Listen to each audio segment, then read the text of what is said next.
यदि त्यसो हो भने हामी खुसी छौँ। राष्ट्रिय स्वतन्त्र पार्टी सैद्धान्तिक रूपमा प्रमुख प्रतिपक्ष बन्न गयो। यही ठाउँमा उभिएर भनेको थिएँ सम्माननीय प्रधानमन्त्रीजीलाई कि मसँग बहुमत छ, यी आएका सबै सांसदहरू थप्पडी बजाउन आएका हुन् भनेर don't take us for granted. हामीलाई हेपेको कुरा यो स्वीकार्य हुँदैन। सबै बनाउनुपर्छ, देश बनाउनुपर्छ भनेर सतही गफ मन घडन्ते कथा ल लोक रिजाएको भाषणबाट हाम्रो देश उभो लाग्दैन। तपाईँ थाहा छैन भनेदेखि विज्ञ बोलाएर पढ्नुपर्छ, संसद भवनमै बरु पढ्नुपर्छ सांसदहरूले पनि। तर यसरी यो व्यवस्थापति प्रहार हुने तरिकाले चाहिँ यस्तो काम गर्नु भएन। हामी भ्रष्टाचारका फाइलहरू एक एक गरेर खोजी गर्दैछौँ। अब भ्रष्टाचारीहरूलाई कारवाही गर्छौँ भनेर जनतालाई एकातिर देखाउने काम गर्छ। तर व्यवहारमा के हुँदैछ? सत्ता पक्षका नेताहरूलाई सामान्य बोलाएर अनुसन्धानको दायरामा ल्याउने काम भएन, सोधपुछ गर्ने काम भएन। जनताको शासनमा नेतातन्त्र कसरी भयो? नेताको छोरीले या प्रधानमन्त्रीको छोरीले कहाँबाट त्यो अधिकार पाउँछ हरेक मिटिङमा बस्नले? म प्रश्न गर्न चाहन्छु, हामी कस्ता व्यवस्था गर्छौँ? कुनै प्रधानमन्त्रीको श्रीमती हरेक बैठकमा कसरी बस्न पाउँछन्? हरेक डिल यो अथोरिटी विदाउट एकाउन्टेबिलिटी जुन चलिरहेछ, यसको लागि सबभन्दा गणतन्त्रको खतरा त्यहाँबाट छ। गणतन्त्रको खतरा छ भने यही केही सीमित 4-5 जना नेता र उसको परिवारको बच्चाहरूबाट छ कि जम्मै भ्रष्टाचारको जरो त्यही हुन्छ। तपाईँहरूलाई त्यस्तो तालले देश बन्छ जस्तो लाग्छ? सतही कुरा गरेर यस्तो तालले काम गरेर देश मलाई त बन्छ जस्तो लाग्दैन। देश बनाउनमा जोड देऊ। यो विधेयकहरू त बाइ द वे हो, तर यो विधेयकहरू पनि यस्तो कमजोर हिसाबले पेश गरेर सदनमाथि अपेलना चाहिँ नगरौँ। संसदमा कानुन कसरी बन्दो रहेछ? 79मा बनेको ऐन 80मा संशोधनमा लिएर आउनु पर्यो भने यो कुन दूरदर्शिता हो? अनि यसरी नै कानुन पास गराउँदै जाने? मन्त्रीज्यूलाई प्रश्न राखिएको छ, प्रश्न सोध्न चाहन्छु। यो 24 नम्बरमा चाहिँ यो विधेयकको 24 नम्बरमा के भनेको छ भनेदेखि दफा 54को 3मा रहेको 5 वर्षसम्म भन्ने शब्दको सट्टा 10 वर्ष भन्ने शब्द राखिएको छ। मान्य मन्त्रीज्यू, यो 10 वर्ष किन बनाइएको? यसको तर्कसहितको जवाब तपाईँले दिनुपर्छ मान्य मन्त्रीज्यू। यो सोध्नुपर्ने प्रश्न थियो मैले भौतिक पूर्वाधार मन्त्रीज्यूलाई, तर अहिलेको यो विधेयकको अवस्थाले यस्तो स्थिति आयो कि यो प्रश्न मैले यहाँलाई सोध्नुपर्ने भयो। सम्माननीय सभामुख महोदय, केही नेपाल ऐनलाई संशोधन गर्न बनेको विधेयक 2080 यसरी जस्ताको तस्तै प्रस्तुत हुनु हुँदैन भनेर मैले यही रोस्टमबाट कारण सहित भनेर भनेको थिएँ। यो केही नेपाल ऐनलाई संशोधन गर्न बनेको विधेयक 2080 यसरी जस्ताको तस्तै प्रस्तुत हुनु भनेको नेपालको संसदीय इतिहासमा एउटा दुर्भाग्यपूर्ण त्रुटि हो सम्माननीय सभामुख महोदय।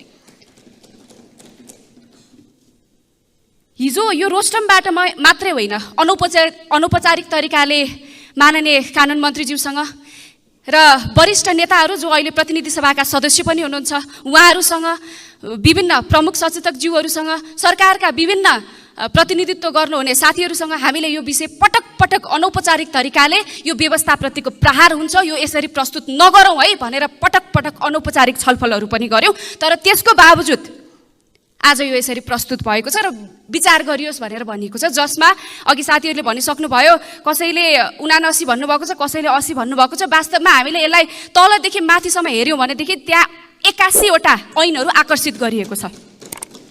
81 वटा ऐनहरू कसरी पढेर संशोधन गरेर अब यो 72 घण्टाभित्र प्रस्तुत गर्ने हामीलाई थाहा छैन।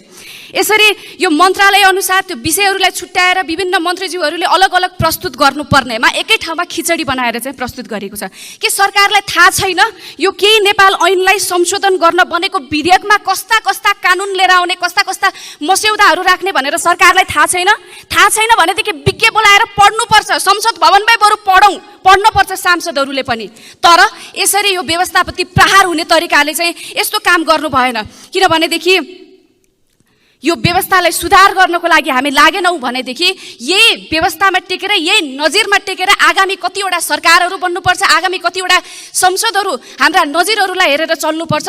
तिनीहरूले के सिक्ने? त्यसैले यो चाहिँ कति पनि ठिक भएन सम्माननीय सभामुख महोदय। यसमा सभामुखले पनि भूमिका खेल्नुपर्छ जस्तो लाग्छ मलाई। यस्तै अब यी विधेयकहरू कानुन समितिमा जान्छ। अब समितिमा जाने कुरा गरौँ है त। समितिमा जान्छ, कानुन समितिमा यहाँ शिक्षा, स्वास्थ्य, खानेपानी, सडक सम्बन्धी विभिन्न प्रकारका धेरै प्रकारका विषयहरू चाहिँ नि कानुन समितिमा आउँछ। त्यो समितिमा हामीले कसरी यत्र विषयहरू चाहिँ कानुन समितिमा छलफल गर्ने? ल ठिक छ, कानुन समितिमा पनि हामी जसो तसो घुँडा टेकेर हामी पढौँला, के गरौँला, कानुन समितिमा पनि छलफल गरौँला। तर हाम्रा सवालहरूमा कानुन मन्त्रीले कसरी जवाफ दिनुहुन्छ? एउटा म कानुन मन्त्रीज्यूलाई प्रश्न पनि सोध्न चाहन्छु। मन्त्रीज्यूलाई प्रश्न राखिएको छ, प्रश्न सोध्न चाहन्छु। यो 24 नम्बरमा चाहिँ यो विधेयकको 24 नम्बरमा के भनेको छ भनेदेखि दफा 54 को 3 मा रहेको 5 वर्षसम्म भन्ने शब्दको सट्टा 10 वर्ष भन्ने शब्द राखिएको छ। माननीय मन्त्रीज्यू, यो 10 वर्ष किन बनाइएको, यसको तर्कसहितको जवाब तपाईँले दिनुपर्छ माननीय मन्त्रीज्यू। यो सोध्नुपर्ने प्रश्न थियो मैले भौतिक पूर्वाधार मन्त्रीज्यूलाई, तर अहिलेको यो विधेयकको अवस्थाले यस्तो स्थिति आयो कि यो प्रश्न मैले यहाँलाई सोध्नु पर्ने भयो। यहाँ अर्को पनि संक्रामक रोगको बारेमा पनि प्रश्नहरू छन्। यस्ता विषयमा कानुन मन्त्रीले कसरी जवाफ दिनुहुन्छ, यो पनि आफैमा एउटा चुनौतीपूर्ण विषय हो जस्तो लाग्छ। हतारमा कानुन बनाउने, बजेट पनि छुट्याउने अनि फेरि संशोधनमा लिएर आउने, संशोधनको प्रक्रिया लामो हुन्छ अनि बजेट फ्रिज भएर जान्छ, विकास निर्माणको कुराहरू, विकासका कामहरू ओझेलमा पर्छन्। यस्तै तरिकाले जाने एउटा उदाहरण पनि दिन्छु। यो विधेयकमा धेरैवटा चाहिँ 2079 मा बनेका ऐनहरू चाहिँ आएका छन्। 4वटा घातक रासायनिक पदार्थ नियमन गर्ने ऐन 2079, लोकसेवा आयोग ऐन 2079, तेजाब तथा अन्य के भनेर 79 मा बनेका ऐनहरू आएका छन्। संसदमा कानुन कसरी बन्दो रहेछ, सकिहाल्ने सामान्य सभामुख महोदय, संसदमा कानुन कसरी बन्दो रहेछ? 79 मा बनेको ऐन 80 मा संशोधनमा लिएर आउनु पर्यो भने यो कुन दूरदर्शिता हो? अनि यसरी नै कानुन पास गराउँदै जाने, यसरी दूरदर्शिता नभएको कानुनहरू यो सदनबाट हामीलाई सांसदहरूलाई चाहिँ पास गराउन लगाइएर कानुनहरू बन्ने प्रक्रिया अगाडि बढ्दै गयो भने यो देशको भविष्य कहाँ पुग्छ? त्यसैले यो कति पनि ठिक भएन। धेरै विषयवस्तुहरू छन्, अब अन्य साथीहरूले पनि राख्नुहुन्छ, तर सकिन्छ भने सम्माननीय सभामुख महोदय यो विषयलाई कानुनसँग सम्बन्धित विषयवस्तुहरू मात्रै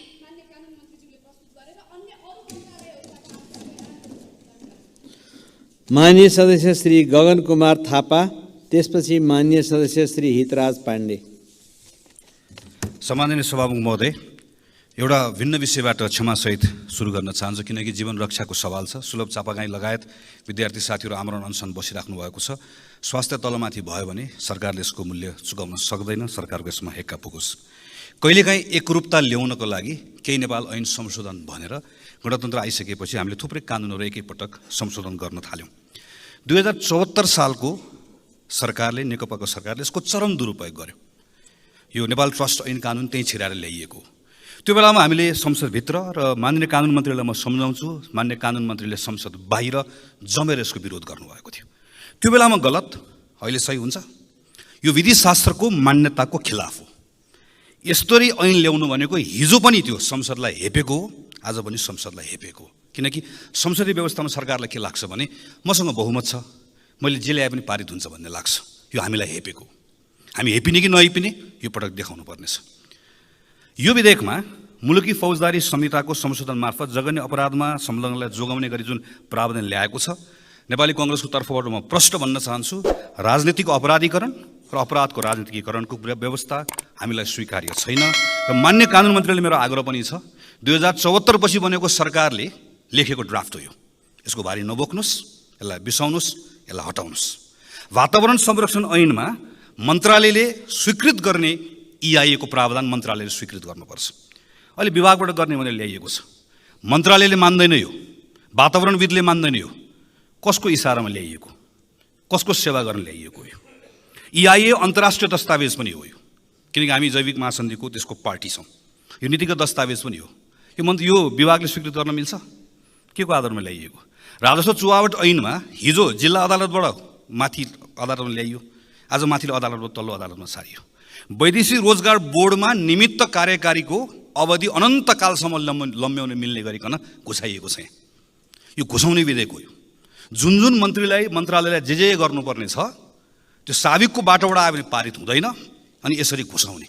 औषधि ऐनमा संशोधन गर्नको भनेर म आफै मन्त्री हुँदैको बेलादेखिको ड्राफ्ट तयार गरेर राखेको छ। त्यो कहिले अगाडि बढ्दैन।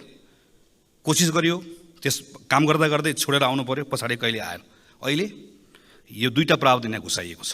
मेरो लङ लिस्ट छ, यस्तो यति प्रावधान छ, सबको तयारी गरेका छौँ। समितिमा भेटौँला, त्यहाँ जमेर यसमा लडौँला पनि। तर यति कुरा सम्माननीय सभाको महोदयमा फेरि अनुरोध गर्न चाहन्छु, यही ठाउँमा उभिएर भनेको थिएँ सम्माननीय प्रधानमन्त्रीजीलाई कि मसँग बहुमत छ, यी आएका सबै सांसदहरू थप्पडी बजाउन आएका हुन् भनेर don't take us for granted. हामीलाई हेपेको कुरा यो स्वीकार्य हुँदैन।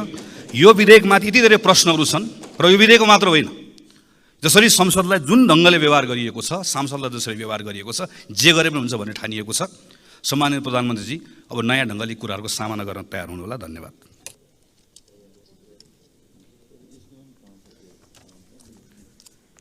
सम्मानीय सभामुख महोदय, 3 मिनेटमा 81वटा ऐन संशोधन गर्न बनेको विधेयकमा सैद्धान्तिक छलफल कर्मकाण्डी मात्रै लाग्यो। तपाईँहरूलाई कस्तो लाग्यो थाहा छैन, मलाई चाहिँ एकदम कर्मकाण्डी लाग्यो। यो 79 होइन, यो 81 छ। लास्टको बुँदामा हेर्नुहोस्, दुईटा विधेयक ऐन खारेज गर्ने भनेको छ। त्यसैले अलिकति सतही हुनु भएन, अलिकति गहन अध्ययन गर्नु पर्यो। यो आज पेश भएपछि जम्मा 72 घन्टा हुन्छ संशोधनको लागि। मलाई के लाग्छ, हामी विश्वासघात गर्दैछौँ, जनताको मतमाथि विश्वासघात गर्दैछौँ, यो सदनमाथि विश्वासघात गर्दैछौँ, सांसदलाई रबर स्ट्याम्पको रूपमा हामीले हेर्दैछौँ। हेरिरहेछौँ कि छैनौँ? जे भने पनि अङ्कले पास गरिदिन्छ, भइहाल्छ नि, होइन? रबर स्ट्याम्प हुन हामी आएका होइनौँ। 2080 साल असार 22 गते यही रोस्टमबाट मैले यो विधेयक दर्ता नहोस् भनेर विरोधको प्रस्ताव पेश गरेकी थिएँ। म फेरि स्मरण गराउन चाहन्छु, कुरो र कुलो जत्ता लगे पनि हुन्छ, यो सदनमा धेरै मिठो मिठो कुराले धेरै गहन कुरालाई एकदम सतही रूपमा लगिदिने पनि परिवेश बनिसकेको छ। त्यसैले म स्मरण गराउन चाहन्छु। बुँदा नम्बर 64 संविधानको धारा 1, धारा 21 र 46 को विपरीत छ।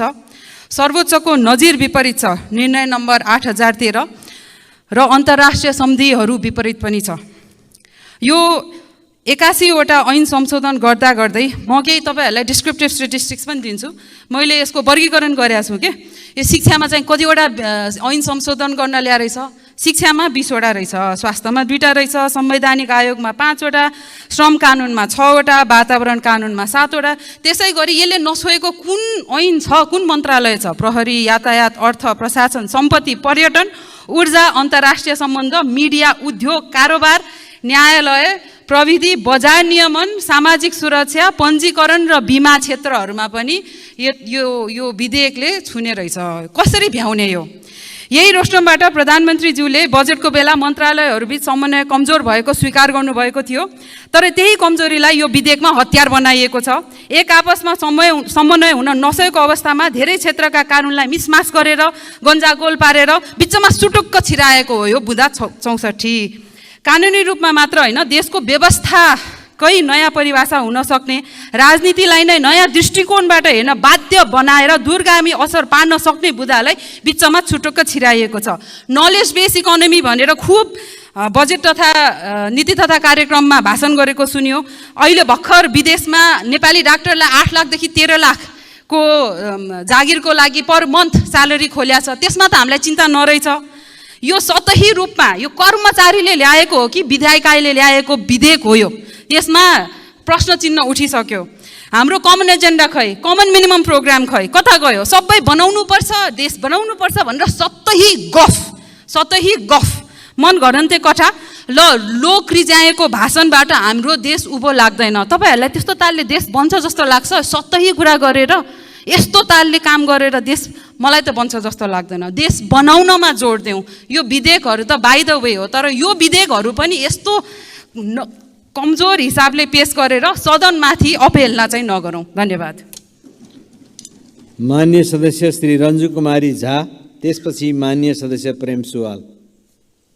ऐनसँग सम्बन्धित यो विधेयकबारे 3 मिनेटमा विचार राख्नु सम्भव होइन र यो संशोधनको विषय देश र जनताको हितमा आएको भए स्वाभाविक होला।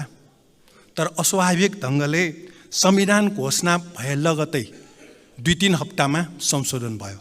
यो हामी सबैलाई थाहा भएको कुरा हो। त्यो देशको हितमा थिएन त्यो संशोधन। मावि शिक्षा निशुल्क र अनिवार्य, विश्वविद्यालय शिक्षा निशुल्क, स्वदेशमा रोजगारी, स्वास्थ्य उपचार निशुल्क गर्ने संशोधन ल्याइएको भए धेरै राम्रो हुने थियो र देशको सन्तुलित विकास गर्ने संशोधन आउनुपर्ने थियो। काठमाडौँ उपत्यकामा जनसङ्ख्या केन्द्रित गर्दा यहाँको पुराना विद्युत लाइन सबै फेर्नको लागि खरबौँ रुपियाँ लाग्ने विद्युत प्राधिकरणको दाबी छ र यसबारे चाहिँ विधेयक आउनुपर्ने थियो।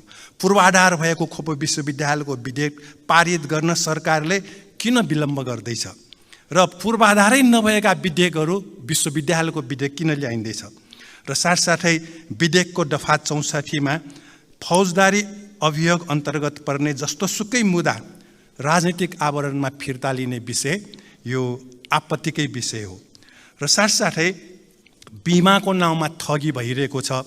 यसबारे विधेयकमा स्पष्टसँग आएको छैन र तोकिएको सीमाभन्दा बढी सम्पत्ति भएकाहरूलाई चुनावमा उठ्न नपाउने पनि एउटा विधेयक ल्याउनु जरुरी छ र साथसाथै प्रदेश प्रमुख र मुख्यमन्त्रीहरूको काठमाडौँमा आवास बनाउने होइन, आफ्नै प्रदेशमा राख्ने हो। काठमाडौँमा आउँदा त जनताले होटेल खोलेकै छ नि 2-4 दिन बस्नलाई। यत्रो अरबौँ रुपियाँको सानो दरबार बोलाउनु जरुरी छैन र भारतको निर्भरमा खाद्यान्न भएकोलाई कृषि उत्पादन बढाउने विधेयक ल्याउनु पर्ने हो र कृषिसँग बुझ्नेहरूलाई कृषि समितिमा, कृषि मन्त्रीमा राख्नुपर्ने हो। अहिले हाम्रो देशमा त्यो भइरहेको छैन। जमिनदार र सामन्तहरूको छोराछोरीबाट कृषि उत्पादन हुँदैन। जोत्नेलाई जमिन, हातमा थेला र गोडामा हिलो भएकालाई जमिन दिनुपर्छ। र कञ्चनपुरको बेडकोट नगरपालिकाको धर्मपुर भन्ने ठाउँको बीच फाँटमा बसाइएका 700 घर परिवार मुक्त कमैया बस्तीमा शिक्षा, स्वास्थ्य, खानेपानी, बाटोघाटो, सरसफाइ केही छैन। त्यसको लागि विधेयक आउनु जरुरी छ र भागबन्दा मिलेपछि समिति गठन हुने, यो चाहिँ ठिक छैन र सरकारले पुल्चोक इन्जिनियरिङ कलेजलाई सर्वसाधारण जनता पढ्न नसक्ने गरी शुल्क वृद्धि गराएको तत्काल फिर्ता गर्न लगाउनुपर्छ र वाइड बडी जहाजदेखि गिरिबन्धु टी स्टेट लगायतको भ्रष्टाचार छानबिन हुनुपर्छ। 53 सालमा गिरिबन्धु टी स्टेटको 19 बिघा जग्गा अरबौँ भ्रष्टाचार गरेर बिक्री भएको भन्ने आएको छ। बुढी गण्डकीमा 9 अर्ब भ्रष्टाचार भएको छ। काठमाडौँ ठमेलको कमल पोखरी भाँसेर छाया कम्प्लेक्स बनाउन दिने र उद्घाटन गर्ने भ्रष्टाचारीहरूलाई कारबाही हुनु पर्दछ र संसारका कतिपय देशमा भ्रष्टाचारमा संलग्न राष्ट्रपति र प्रधानमन्त्री जेल सजायमा गइरहेका छन्। अमेरिकी पूर्व राष्ट्रपति भर्खरै गए, तर नेपालका भ्रष्टाचारमा संलग्न राष्ट्रपति र प्रधानमन्त्री मन्त्रीहरू जेलमा किन जान्दैन भन्ने प्रश्न उठिरहेको छ। धन्यवाद। मान्य सदस्य श्री गणेश पराजुली, त्यसपछि मान्य सदस्य मनिष झा।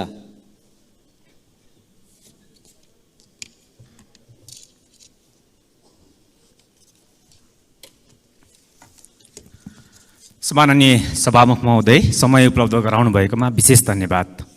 म विषयवस्तुमा प्रवेश गर्नुभन्दा अगाडि प्रधानमन्त्रीज्यू, सरकारलाई र सम्बन्धित मन्त्रालयलाई म विशेष अनुरोध गर्न चाहन्छु। पुल्चोक इन्जिनियरिङ कलेजका विद्यार्थीहरू आमरण अनसन बसेको आज निकै दिन भइसक्यो। सरकार प्रोएक्टिभ हुनुपर्ने हो। समस्या देखिने बित्तिकै समाधानको पाटोमा जानुपर्ने हो। अझ त्योभन्दा अगाडि समस्या नै सृजना नगर्नुपर्ने हो। तर विद्यार्थीको ज्यान तलमाथि पर्ने अवस्था पुगुन्जेलसम्म पनि सरकार कानमा तिर हालेर बसिराख्नु भनेको साह्रै दुर्भाग्यपूर्ण हो। त्यसकारण तत्काल सरकारले, सम्बन्धित मन्त्रालयले विद्यार्थीहरूका समस्या के हुन् तीसँग समाधानको पाटोमा चाँडो पहल कदमी गरिदियोस् भन्न म अनुरोध गर्न चाहन्छु। संविधानको भावना अनुसार कानुन बनाउने व्यवस्थापिकाको कार्यक्षेत्रमाथि कार्यपालिकाको बलजस्ती र हस्तक्षेप हो। त्यसैले यो कुनै हालतमा पनि स्वीकार्य हुन सक्दैन। यस्तो ढङ्गले विधेयक प्रस्तुत गर्ने तरिका यो लोकतन्त्र विरोधी हो। कुन ऐन किन र के कति कारणले संशोधन गर्नु पर्यो भन्ने विषयमा गहिराइमा पुगेर संशोधन गर्नुपर्ने ऐन र सन्दर्भ, परिस्थिति तथा आवश्यकतालाई राम्रोसँग बुझेर तथा संशोधनपछि लामो समयसम्म ऐनले काम गर्न सकोस् भन्ने पक्षलाई ध्यानमा राखेर मात्रै ऐनलाई संशोधनको लागि विधेयकको रूपमा प्रस्तुत गर्नुपर्दछ। तर अहिले प्रस्तुत गरेको तरिकाले यस्तो गर्न दिँदैन। यो तरिका अवैज्ञानिक छ। 72 घण्टा भन्नाले 3 दिनभित्र संशोधन हाल्नु पर्यो। तपाईँले 38वटादेखि 40वटा ऐनको त कन्टेन्ट पढ्नुपर्छ। छलफल कुन बेला गर्छ सांसदले? सांसद पनि त सर्वज्ञता हुँदैन।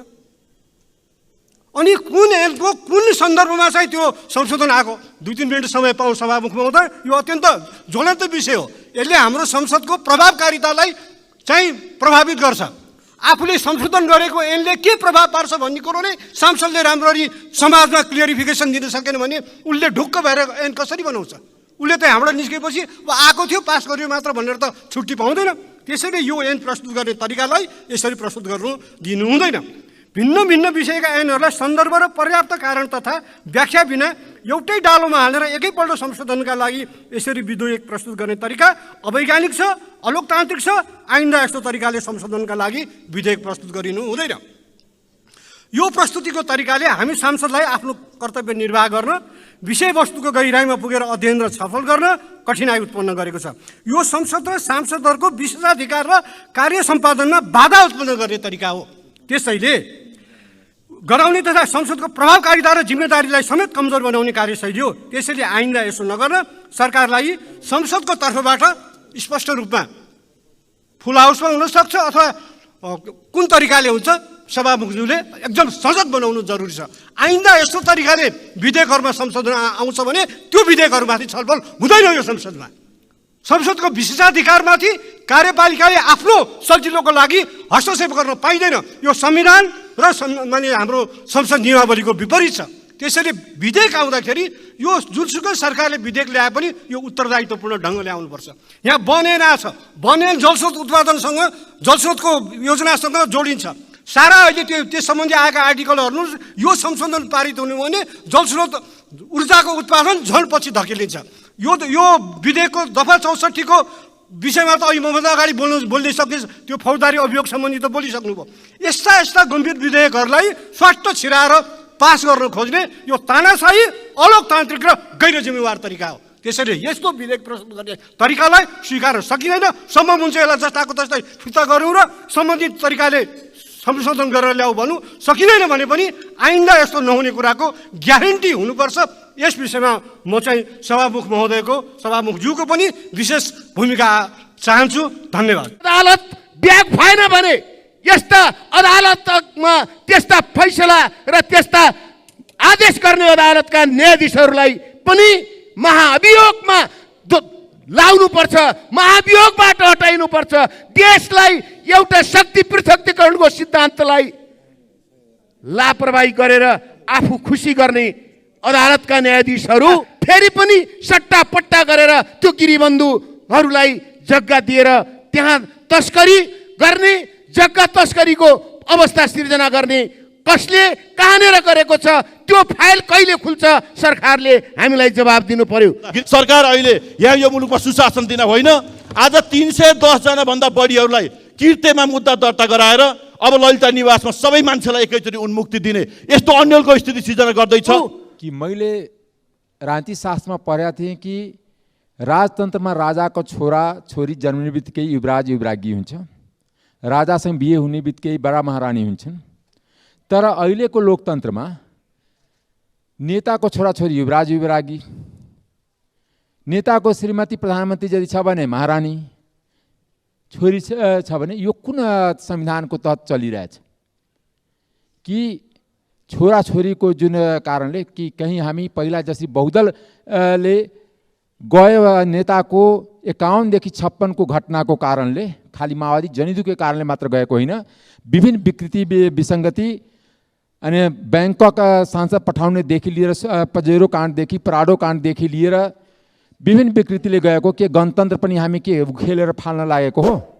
गणतन्त्र भनेको त गण भनेको जनता हुन्छ, जनतन्त्र हुन्छ। जनताको शासनमा नेतातन्त्र कसरी भयो?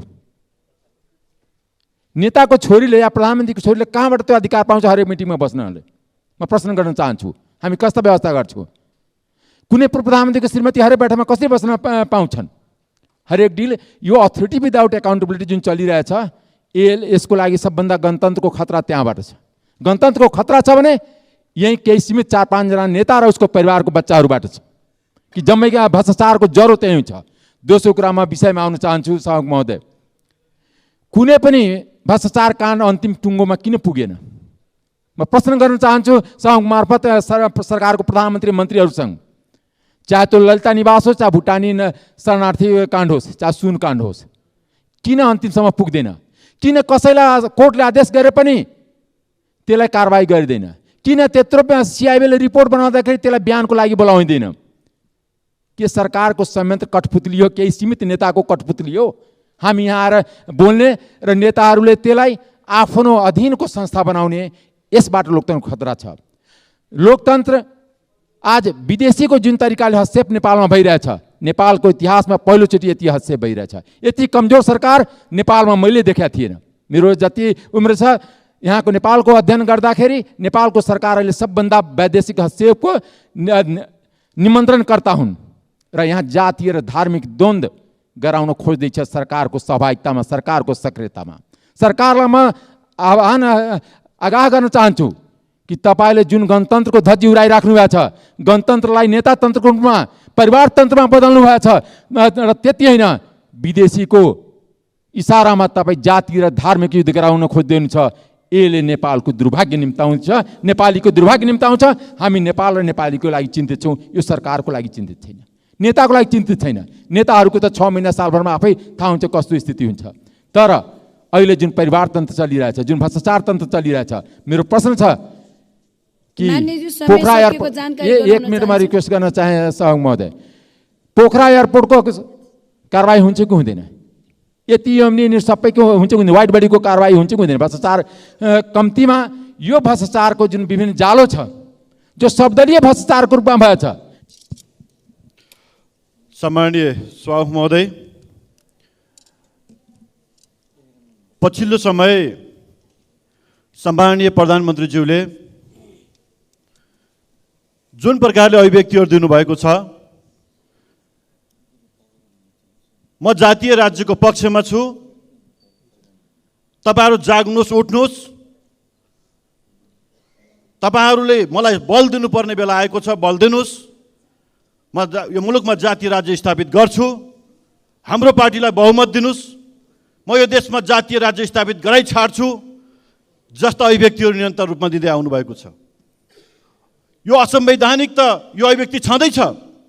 सँगसँगै मुलुकमा मिलेर बसेका दाजुभाइहरूलाई आपसमा विद्वेष फैलाउने र मुलुकमा हिंसा भड्काउने, देशमा अराजकताको स्थिति सिर्जना गर्ने र मुलुकमा ठुला ठुला त्रासदीपूर्ण अवस्था सिर्जना गर्ने काममा स्वयं प्रधानमन्त्रीले मलजल गरिरहनु भएको छ।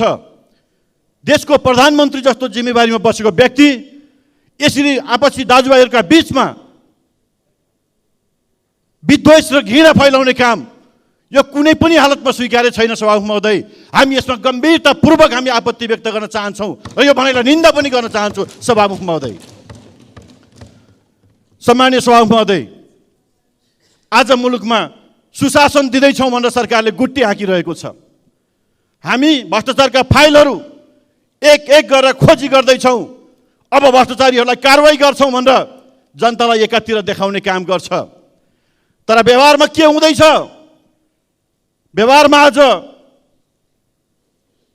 भ्रष्टाचारका नायकीहरू, सत्ता पक्षका राजनीतिक तहका उपल्लो ओहदामा भएका नेताहरू जतिसुकै ठुलो अपराध र करतुत गरे पनि उनीहरूलाई काहीँनिर छानबिनको दायरामा ल्याइँदैन, अनुसन्धानको दायरामा ल्याइँदैन, उनीहरूमाथि मुद्दाको प्रक्रिया अगाडि बढाइँदैन।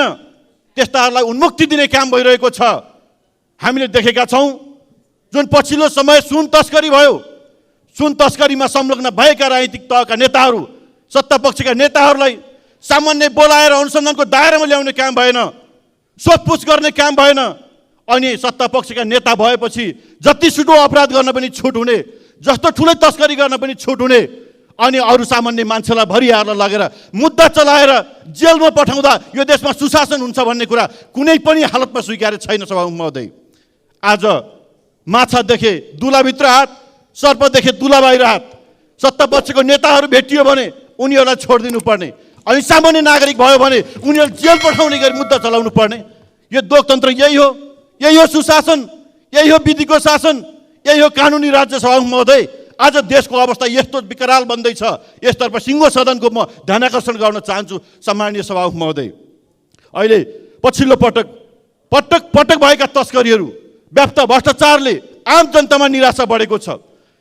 यति ठुलो निराशा बढेको छ कि सभामुख महोदय, हामीले विगतमा पटक सङ्घर्ष गरेर ल्याएको बहुदल लोकतन्त्र, गणतन्त्र, सङ्घीयता, समावेशिता जति उपलब्धिहरू हामीले हासिल गऱ्यौँ, यी उपलब्धिहरू समेत भविष्यमा गुम्न सक्ने जोखिमहरू बढ्दैछन्। आज राजनीतिक तहका नेताहरूमाथि अविश्वास बढिरहेको छ। यो व्यवस्थामाथि नै एउटा चुनौती थपिने अवस्था सिर्जना हुँदैछ। यो सत्ताको रबेको कारणले यो अवस्था सिर्जना भएको छ। यसतर्फ सरकार गम्भीर बन्नुपर्छ भन्ने कुरा म यहाँ राख्न चाहन्छु। अहिले सिआइबीलाई यति दूषित बनाउने काम भयो, यति निकम्म बनाउने काम भयो। सभामुख महोदय, आज सुन तस्करीमा सत्ता पक्षका नेता देखिएपछि सिआइबीले त्यतापट्टि आँखा लगाउन सक्दैन, यस्तो अवस्था छ। यता नक्कली भुटानी शरणार्थी प्रकरणमा आज प्रहरीले अनुसन्धान गर्छन्, त्यहाँ संलग्न भएका मान्छेलाई जेल खोज्ने काम गर्छन्, मुद्दा चलाउँछन्, ती प्रहरीहरू छानी सरुवा हुन्छ। तर सुन तस्करीमा सत्ताका मान्छे पनि संलग्न भए, यो धेरै ठुलो भ्रष्टाचार हो, धेरै ठुलो यो तस्करी हो, तस्करीहरूलाई कारवाही गर्नुपर्छ भनेर माननीय सुनिल शर्माहरूले बोल्दाखेरि आज उनीहरूलाई लगेर बिना पुर्जी उनीहरू लगेर थुन्ने काम हुन्छ, उनीहरूको हुर्मत लिने काम हुन्छ। सभामुख महोदय, आज कोही सांसद पनि न्यायको पक्षमा बोल्यो भने, सुशासनको पक्षमा बोल्यो भने त्यो सुरक्षित छैन, यो देखिएको छ। सभामुख महोदय, सुनिल शर्मा मान्यको मात्रै के कुरा गर्ने। डाक्टर यादव, एकजना डाक्टर यादव जसले गरिब परिवारमा जन्मिए, दुःख गरेर पढे, उनले एमडी गरे। म आज विदेशमा कुनै सुविधा लिनका निम्ति म होइन, म नेपाली जनताको सेवा गर्छु भनेर यही देशमा डाक्टर भएर सेवा गरेका छन्। आज ती यादव नाम गरेका डाक्टरलाई सत्ताले सिआइबीलाई परिचालन गरेर बिना पूर्जे बिना सूचना धरपकड गर्छ, लगेर थुन्ने काम गर्छ, हुर्मत लिने काम गर्छ, अपमान गर्छ, सार्वजनिक रूपमा बेइज्जती गर्छ। आज डाक्टरले भनिरहनु भएको छ, मेरो कानुनको अगाडि राज्यको केही लागेन, सरकारको केही लागेन, म छुटेँ। तर दुर्भाग्य आम जनताको बिचमा सार्वजनिक रूपमा मेरो भएको बेइज्जती, म कसरी त्यसको क्षतिपूर्ति पाउँछु भनेर आज उहाँले रुनुभएको छ, बिलौना गर्नुभएको छ। आज डाक्टरहरूको त यो देशमा यो अवस्था छ भने अरू नागरिकको अवस्था के होला? यो कुरा सरकारले भन्नुपर्छ कि पर्दैन? म भन्न चाहन्छु सभामुख महोदय, मलाई लागेको थियो डाक्टरमाथि यति ठुलो अपमान हुँदाखेरि प्रधानमन्त्रीले यही रोस्टरमा आएर गल्ती भयो भनेर माफी माग्नु होला भन्ने मैले ठानेको थिएँ। तर उहाँले टेर पुच्छार लाउनु भएन, सुन्न तयार हुनु भएन। हामीले जे गरेका छौँ हाम्रो अगाडि त्यो सही हुन्छ, हामीले जे गर्छौँ सही गर्छौँ, कसैको हाम्रो अगाडि कसैको आवाज अगाडि आउन सक्दैन भन्ने कोणबाट उहाँ प्रस्तुत हुनुभएको छ। यो अत्यन्त दुर्भाग्यको कुरा हो। यो लोकतन्त्रका लागि, यो मुलुकमा सुशासनको निम्ति यो धेरै ठुलो चुनौतीको विषय भएको छ। सभामुख महोदय, यो म यहाँहरूको बिचमा राख्न चाहन्छु। आज ललिता निवासमा अनौठा किसिमको नाटक भयो। ठुला भ्रष्टाचारीका नायकीहरूलाई अदालतले पक्र छानबिन गर भन्दाखेरि छानबिन गर्दैन। अब अहिले सङ्गठित अपराधमा मुद्दा को म्याद थप गरिन्छ, 60 दिनसम्म करिब करिब राखिन्छ, थुनामा राखिन्छ। अहिले के मिलोमेतो भयो, के लेनदेन मिल्यो? अहिले उनीहरूलाई सङ्गठित अपराधबाट होइन, उनीहरूलाई कृत्यमा मुद्दा चलाउने काम भएको छ। यदि कृत्य थियो भने किन 60 दिनसम्म थुनामा राख्नु पर्यो? किन अदालतले म्याद थप गर्नु पर्यो? र आज किन कृत्यमा चलाउनु पर्यो, मुद्दा चलाउने काम भयो? यसमा लेनदेन होइन भने सरकारले यसको स्पष्ट र चित्तबुद्ध जवाफ दिनुपर्छ र सिआइबीले यस प्रकारले दुरुपयोग गर्न पाइँदैन। सभामुख महोदय, यसमा हामी प्रतिपक्षको गम्भीर रूपमा हामीले यसमा आपत्ति व्यक्त गर्न चाहन्छौँ र पारदर्शी ढङ्गले छानबिन होस् भन्ने कुरा पनि हामी माग गर्न चाहन्छौँ। यति मात्र होइन, अहिले जति पनि भ्रष्टाचारका काण्डहरू छन् एक एक गरेर फाइल खोलौँ। गिरिबर्दर टी स्टेटको कुरा उठेको छ, छानबिन गरौँ। अहिले कैलालीको टिकापुरको जग्गाको कुरा उठेको छ, छानबिन गरौँ। यहाँ अन्य wide body, narrow body, omni यति जेसुकै काण्डहरू हुन्, जति पनि प्रसङ्ग उठेका छन्, यी सबै विषयमा सरकारले इमान्दारितापूर्वक छानबिन गरेर दोषीहरूलाई कारबाही गर्ने वातावरण बन्नु पर्यो। हामी त्यो माग गरिरहन चाहेका छौँ सभामुख महोदय। त्यस कारणले गर्दा सरकार अहिले यहाँ यो मुलुकमा सुशासन दिन होइन, आज 310 जना भन्दा बढीहरूलाई कृत्यमा मुद्दा दर्ता गराएर अब ललिता निवासमा सबै मान्छेलाई एकैचोटि उन्मुक्ति दिने यस्तो अन्यलको स्थिति सिर्जना गर्दैछ। आज मुलुक भ्रष्टाचारको दलदलमा फसिरहेको छ र त्यो भ्रष्टाचारबाट मुक्त गराउन सरकार लागिरहेको छ। तर सरकारको गति अलि द्रुत गतिमा अगाडि बढ्नुपर्ने र बाहिरबाट शङ्का गर्नुपर्ने अवस्था सिर्जना भएको छ। सरकारको ध्यान त्यतातिर जाओस् र नेपाललाई समृद्ध बनाउने हो भने यो देशको भ्रष्टाचारलाई अन्त जबसम्म हामी गर्दैनौँ तबसम्म यो देशको विकास र देशको समृद्धि सम्भव छैन। त्यस कारणले अहिलेसम्म सुन काण्डको, सुन तस्करहरूको तत्काल कारबाही कहाँसम्म पुग्यो यसको संसदमा जानकारी चाहियो। भुटानी शरणार्थीको अवस्था के छ?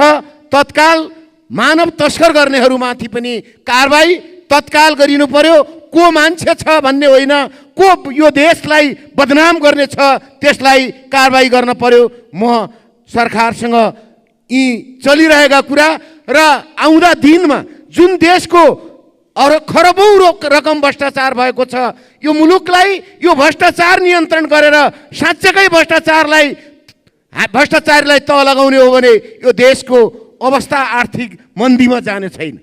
यो देशमा व्यक्ति धनी भएको, राष्ट्र गरिब भएको अवस्थालाई कसरी व्यवस्थित गर्ने, राष्ट्रलाई कसरी धनी बनाउन सकिन्छ भन्ने कुराको ध्यान सरकारको जाओस्। अहिले गिरिबन्धुको कुरा पनि आएको छ। 21 सालमा अधिग्रहण गरेको जग्गा 21 सालमै त्यो जग्गाले भूमि सुधार ऐन अन्तर्गत हदबन्दी लागेको जग्गा फेरि पनि सट्टा पट्टा गरेर त्यो गिरिबन्धुहरूलाई जग्गा दिएर त्यहाँ तस्करी गर्ने, जग्गा तस्करीको अवस्था सिर्जना गर्ने कसले कहाँनिर गरेको छ त्यो फाइल कहिले खुल्छ सरकारले हामीलाई जवाब दिनु पर्यो। 343 बिघा जग्गा जसको मूल्य अहिले पनि खरबौँ छ र त्यो खरबौँ भएको जग्गा राष्ट्रका नाममा ल्याउने कि कुनै व्यक्तिका नाउँमा कुनै व्यक्तिलाई धनी बनाउने, यो हिसाबमा सरकार गतिका साथ अगाडि बढोस्। यसलाई हामीले संसदबाट के सहयोग गर्न पर्छ। हामीले पब्लिकले अहिले पनि भनिरहेको छ सरकारले खुट्टा उठाइरहेको छ, सरकारका खुट्टा अझ पनि तान्ने प्रवृत्ति भइरहेको छ। कुन व्यक्ति जो जसको जुन नेता होस् जुन जनता होस् जसले देशलाई घात पुर्याइरहेको छ, भ्रष्टाचारको दलदलमा फसाइरहेको छ, त्यस्ता व्यक्तिलाई कारबाही गरिनुपर्छ। म अर्को कुरा, अहिले अदालत हामीले संविधानमा व्यवस्था गरेका छौँ 3 शक्ति पृथकीकरणको सिद्धान्त, विधायिक, व्यवस्थापिका, न्यायपालिका र कार्यपालिका, यी 3टाको शक्ति अलग अलग शक्ति आफू स्वतन्त्र छन्। तर अहिले अदालतले भनिरहेको छ हामीले अस्ति मात्रै पास गरेको अर्थ विधेयकमाथि चुनौती आएको छ। कानुन बनाउने काम त्यो अदालतको हो कि या यो संसदको? अर्थ विधेयक भनेको कसैले पनि 1 वर्षका लागि काट्न नसक्ने कानुन हो। कसैले पनि चुनौती दिन सक्दैन, राष्ट्रपतिले पनि त्यो छाप नलगाई हुँदैन भने अदालतमाथि फाइल खडा गरेर हामी संसदलाई जवाब दिनुपर्ने परिस्थितिको सिर्जना यो अदालतले गरेको छ। त्यसकारणले यो बाटोबाट अदालत ब्याक भएन भने यस्ता अदालतमा त्यस्ता फैसला र त्यस्ता आदेश गर्ने अदालतका न्यायाधीशहरूलाई पनि महाभियोगमा लाउनुपर्छ, महाभियोगबाट हटाइनुपर्छ। देशलाई एउटा शक्ति पृथकीकरणको सिद्धान्तलाई लापरवाही गरेर आफू खुसी गर्ने अदालतका न्यायाधीशहरू यिनी कि यो बजेट पनि सर्वोच्च अदालतले बनाओस्, हामी संसदले बनाउनु पर्दैन। यो बजेट र यो सबै शक्ति जाने अदालतले लिन सक्ने कि संविधान संशोधन गर्न पर्यो। होइन भने शक्ति पृथकीकरण विधायिकामाथि हस्तक्षेप गर्ने यस्ता प्रवृत्तिका कामहरूलाई गर्नेहरूमाथि कडाभन्दा कडा कारबाही गर्नुपर्छ। र कडा कारबाही भनेकै महाभियोग हो। महाभियोग लगाउनुपर्छ अपराधीलाई। कसैलाई भ्रष्टाचारको कारबाही गर्नुपर्छ भने कसैलाई महाभियोगबाट पनि ती मान्छे त्यस्ता अपराधीहरूलाई कारबाही गर्नुपर्छ। र मन्त्रीजीहरूको ध्यान आकर्षण गराउन चाहन्छु। गएको हप्ता हामी नेपालको पश्चिम सिमाना कञ्चनपुरको दोधारा चाँदनी र तनकपुरको स्थलगत अध्ययनमा गयौँ। दोधारा चाँदनीको सुन्दरनगरको 706/17 नम्बरको मुख्य सीमा स्तम्भमा पुग्दा भारतीय एसएसबीका 2 जना आएर जानकारी नगराई किन आएको भनी प्रश्न गरे। के हामीले आफ्नो भूमि टेक्न भारतीय एसएसबीको स्वीकृति चाहिने हो र? सिंहदरबारको ध्यान देशको सीमा रक्षामा किन गएन? त्यहाँ बसोबास गर्ने नेपालीले खनजोत गरिआएको नेपाली भूमि भारतीय एसएसबीले गुगलको नक्सा देखाउँदै भारतको भूमि भनी अतिक्रमण गरेकोमा सिमानाका नेपाली आक्रोशित छन्। सङ्घ प्रदेश र स्थानीय तहको निर्वाचनमा उम्मेदवार भएकाहरू सबैको ध्यान यतातिर जानु जरुरी छ। र अब यो उम्मेदवार हुनलाई पनि देशभक्त कति छ भन्ने कुरा एउटा लेख्नुपर्ने मापदण्ड बनाउनु पर्ने जरुरी छ। अमेरिकी स्वार्थको लगानी, अमेरिकी कानुन र नीति पालना गर्नुपर्ने, नेपालीको मृत्यु भए पनि कुनै उजुरी नलाग्ने, नेपालको भयभरको बिजुली बुतौल हुँदै भारतको गोरखपुर लैजाने एमसीसी सम्झौता भडौ 12 गतेबाट कार्यान्वयन गर्ने सरकारी तयारी बाहिर आयो। यो गलत छ। यो एमसीसी अविलम्ब खारेज गर्नुपर्छ। र माओवादीले एमसीसीको विपक्षमा मतदान गर्ने भनी सडक आन्दोलन पनि गरेको हो, अन्ततः पारित गरेको थियो। मन्त्री परिषदको निर्णयबाट भएको भ्रष्टाचार र अनियमिततामा सम्बन्धित अधिकारी र मन्त्रीसँगै प्रधानमन्त्रीहरूलाई पनि जिम्मेवार बनाउनु जरुरी छ। ललिता निवासको सरकारी जग्गा व्यक्तिको नाममा दर्ता गरिदिने, सुन तस्कर र नक्कली भुटानी शरणार्थीहरू बनाउनेमा संलग्न मन्त्री र प्रधानमन्त्रीहरूलाई कारबाही किन भएन? शासक दलका नेता र प्रधानमन्त्रीहरू अपराधमा संलग्न भए पनि कारबाही नहुने के यो निर्वाचित राजतन्त्र हो र?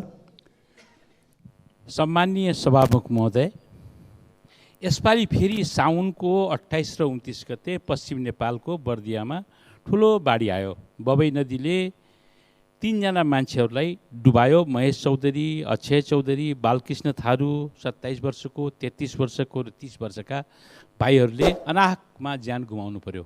1000 भन्दा बढ्ता घरहरू डुबानमा परेका छन्, छत बिछन्छन्, कोही पूर्ण रूपले क्षतिग्रस्त छन्, कुनै आंशिक रूपले क्षतिग्रस्त छन्। मैले सम्माननीय सभामुख, म तेस्रो पल्ट यो संसदमा निर्वाचित सांसदका रूपमा आएँ। मैले यो संसदमा टेकीदेखि यो बाढीको समस्या, मधेसको समस्या, तराईको समस्या, डुबानको समस्यालाई बारम्बार उठाएँ। बारम्बार यो विषयमा मैले कराएँ, तर कसैले सुनेन। सरकार गम्भीर बनेन। मैले मेरै जिल्लाको विषयमा पनि त्यो 72 सालको बाढीले बबई नदीको पुल भत्क्यो। मेरो जिल्ला राजमार्गसँग सम्पर्क विच्छेद भयो सदरमुकामको।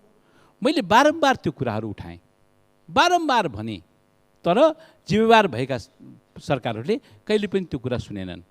त्यति मात्रै होइन, बर्दिया जिल्लाको जनजीविकाको सवालमा आम जनताको सरकारको विषयहरूलाई उठाएँ, तर कसैले सुनेन। जब आत्तिएँ, थाकेँ, 7-7, 8-8 वर्ष कराउँदाखेरि पनि कसैले सुनेन। एउटा निर्णय गरेँ, संसदलाई जानकारी गराएर गरेँ। म सत्याग्रहको बाटो रोजेँ। निर्वाचित सांसद, आफ्नै पार्टीको सरकार, आफ्नै पार्टीले बनाएको प्रधानमन्त्री र मन्त्रीहरू सत्याग्रहको बाटो रोजेर त्यही पुलको तल बसेर आमरण अनसन गरे। सरकारको कान 7-8 दिनपछि बल्ल खुल्यो। यहाँबाट मान्यजीहरू जानुभयो, मन्त्रीजी जानुभयो, सरकारसँग एउटा सहमति बन्यो, एउटा सम्झौता बन्यो। यही रोस्टममा आएर मन्त्रीजीले अब 3 दिनमा म त्यसको ठेक्का व्यवस्थापन गर्छु भन्नुभयो, प्रतिबद्धता गर्नुभयो।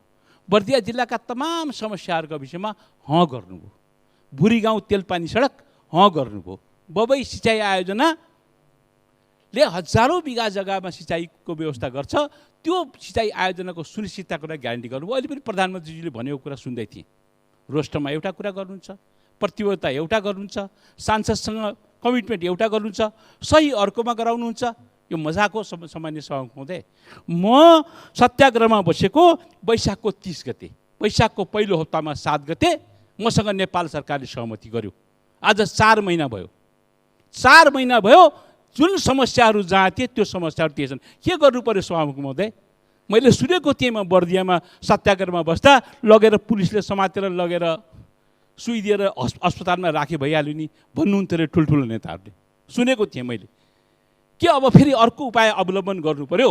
म नेपाल सरकारको ध्यान आकर्षण गर्न चाहन्छु। म बर्दिया जिल्लाको निर्वाचित सांसदका हैसियतले मैले मतदान गरेको सरकारसँग म जोरदार रूपले बर्दिया जिल्लावासीका तर्फबाट म आग्रह गर्न चाहन्छु सभामुख मार्फत कि सरकारले मेरा समस्याहरूमा ध्यान दियोस्, सरकारले चेत खोलोस्, त्यस्ता कुराहरू र त्यस्ता गतिविधिहरू पुनः गर्नलाई बाध्य नगराओस्। होइन भने त्योभन्दा अगाडिको कदम अझ अप्ठ्यारो खालको हुन्छ।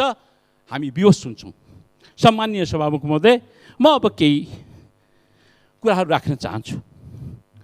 सामाजिक सुरक्षा भत्ता, बिहान रेडियो खोल्यो, समाचार आउँछ, गृह मन्त्रालयको एउटा सूचना, एउटा विज्ञापन, सामाजिक सुरक्षा भत्ता भदौ मसान्तभित्र नवीकरण गर्नु पर्यो। किन गर्नु पर्यो सामाजिक सुरक्षा भत्ता नवीकरण? असहाय, वृद्ध, ज्येष्ठ नागरिक, दलित, सीमान्तकृत, एकल महिला रेकर्डमा छ। स्थानीय सरकारहरू बनाएको छौँ हामीले। वडामा गएर तिनीहरू आफू गएर लाइन लागेर नवीकरण गर्नुपर्छ।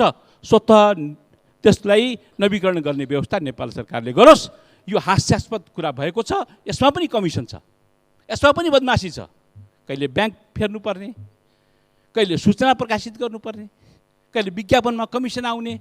यो कुरामा नेपाल सरकारको गम्भीर ध्यान जाओस्। त्यो वृद्ध वृद्धा, त्यो असहाय, त्यो सीमान्तकृत, त्यो दलित, त्यो एकल महिला लाइन लागेर त्यहाँ जाने बाटोबाट तिनले उन्मुक्ति पाउनुपर्छ। मेरो सरकारसँग जोरदार रूपले माग्छ। सभामुख महोदय, समय एकदमै कम छ। संसारमा सबैभन्दा गाह्रो र पचाउन गाह्रो लाज हुँदो रहेछ। त्यो पछेपछि केही लाग्दो रहन्छ। जब लाज पच्छ सबै चिज पच्छ। सुन्छौँ अचम्म लाग्छ सांसदको रूपमा। योमा हामीले बारम्बार ठुल्ठुला कुराहरू गर्छौँ तर त्यसको कार्यान्वयनको पक्षमा शिथिल हुन्छौँ। अहिले भर्खरै म सम्माननीय प्रधानमन्त्रीज्यूकै जवाब सुन्दै थिएँ। यो गङ्गामाया र नन्दप्रसाद अधिकारीको कुरा रेशम चौधरीसँग जोड्न मिल्छ सभामुख महोदय? द्वन्द्वको समस्याको कुरा, सामाजिक न्यायको कुरा, मानव अधिकारको कुरो तपाईँलाई जहाँ परिभाषित गर्नुभयो त्यहाँ गर्न मिल्छ। 37 लाख रुपियाँसँग जोड्न मिल्छ। आज वर्षौँदेखि अनसनमा बसेकी छन् एउटा महिला, एउटा लास उठेको छ 9 वर्षदेखि। मिल्छ?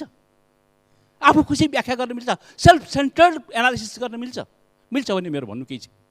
होइन भने यस्तो अभिव्यक्तिहरूमा हेर्नुपर्छ। कहिले जातीय संहिताको कुरा गर्न मिल्छ? हामीले त्यसका लागि गरेको हो। मलाई बहुमत देऊ, म जातीय संहिता बनाउँछु भन्न मिल्छ? मलाई लाग्दैन सभामुख महोदय। हेर्नुहोस्, यो समाजलाई हामी गलत बाटोमा लिएर जान खोज्दैछौँ। मलाई दुःख छ, दुःखका साथ भन्नुपर्छ। भ्रष्टाचारका यत्रा मुद्दाहरू छन्। म प्रतिपक्षका साथीहरूलाई देखेर पनि अचम्म लाग्छ। मिलिहाल्नुहुन्छ, स्वार्थ मिल्छ, इन्ट्रेस्ट मिल्छ, मिलिहाल्नुहुन्छ। हिजो समिति बन्यो, मिलिसक्नु हो। इन्ट्रेस्ट मिल्यो भने मिलिहाल्नुहुन्छ। एक महिनासम्म हामीले सुन काण्डमा यो संसदलाई अवरुद्ध गऱ्यौँ। हात्ती आयो फुस्सा। के गऱ्यौँ? के पायौँ? कहाँ जाँदैछौँ? यत्रा भ्रष्टाचारका मुद्दाहरू छन्, कहाँ जाँदैछन्? कमसेकम हामी सांसदहरूले अब त यो मुलुकलाई बचाउने, सुशासन दिने, प्रत्याभूति दिनेमा छौँ। मान्यज्यू समय सकेको जानकारी गराउन चाहन्छु। 6 मिनट जस्तो लाग्छ महोदय। मेरो कुरा त पुगेन, तर जाँदा एउटा कुरा भनेर जान्छु। पहिलो संसदमा पनि भनेको थिएँ, मेरो धेरै कुराहरू छन्, एउटा कुरा भनेर जान्छु। एक ही उल्लू काफी था, बर्बाद गुलिस्ता करने को, अब हर डाल पे उल्लू बैठे हैं, अंजामे गुलिस्ता क्या होगा? यो देशलाई पशुपतिनाथले बचाउँछ जस्तो लाग्न थाल्यो। धन्यवाद।